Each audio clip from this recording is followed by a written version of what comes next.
Assalamualaikum. Kadang kita ini sering banget khawatir, kadang takut karena dipermasalahkan orang lain. Coba kalau dipikir, kalau kita dipermasalahkan orang lain, yang bermasalah sebenarnya siapa? Ya orang yang bermasalahkan lah, bukan kita. Kita mah nggak urusan. Kita punya motor baru, orang lama bermasalahkan, wah sulit korupsi, kita stres. Padahal kita korupsi enggak? Ya terus kenapa? Kita nggak urusan. Kita bangun rumah, mesti hasil soko tuyul. Nah kita memang melihara tuyul apa enggak? Enggak. Nah terus masalahnya apa? Ketika kita dipermasalahkan kan sewot. Wah, kok mempermasalahkan kita? Kok kita aja nggak pernah mempermasalahkan? Ingat, ketika dipermasalahkan orang, yang bermasalah adalah orang lain. Kita nggak urusan. Ya sudah, nggak usah stres. Kita nggak masalah apa-apa. Ribet. Kowe urip nang masyarakat itu melu masyarakat. Masyarakatnya melu ngopo? Yo melu guyu. Dalam bertoleransi tidak ada urusan agama. Kalau masalah agama, titik. Masuk Gusti Allah kerek di nomor 2 kan. Masuk Nabi di nomor 2 kan. Kalau masalah dunia, oke, silakan aja. Kamu mau apa aja silahkan diatur sendiri menurut zamanmu. Tapi kalau menurut ibadah itu tetap sifatnya. Dari semenjak zaman Nabi sampai sekarang, seperti itu, nggak ada penambahan ibadah, itu nggak ada.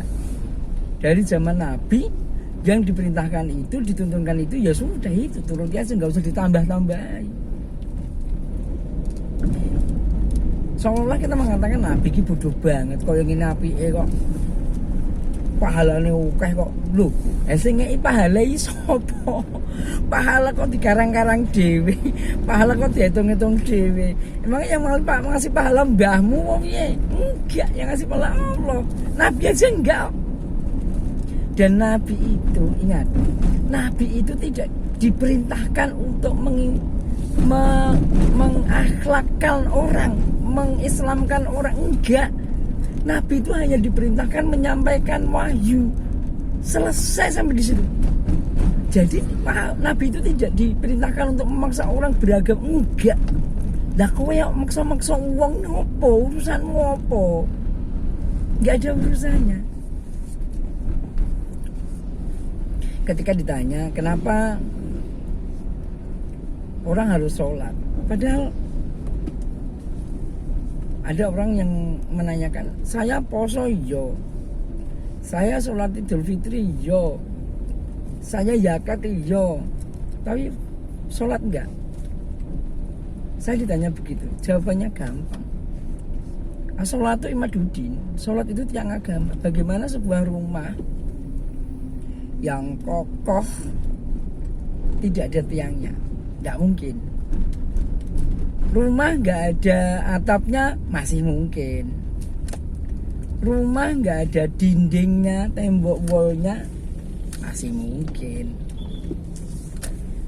Rumah nggak ada lantainya masih mungkin. Tapi rumah nggak ada tiangnya, ambruk atau setidaknya nggak akan bertahan lama. Nah, sholat itu miftahul jannah. Sholat itu kunci surga. Sholat itu password.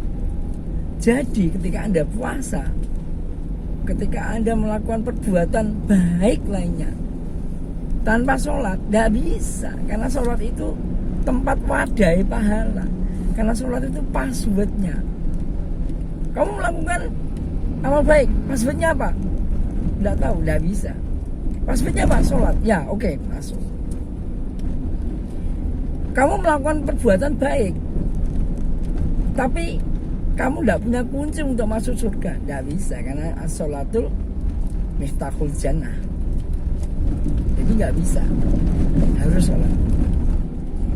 Yang selanjutnya, ketika perintah puasa diberi perintah puasa itu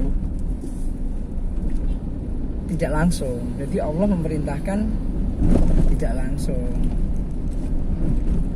Ketika memerintahkan zakat tidak langsung.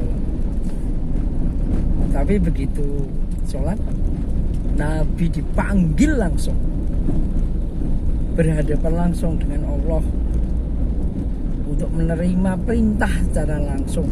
Dan prosesnya beberapa kali, dari 50 rakaat turun lagi, yang akhirnya menjadi 5 rakaat. Jadi sholat itu adalah amalan kunci yang sangat penting, yang tidak main-main.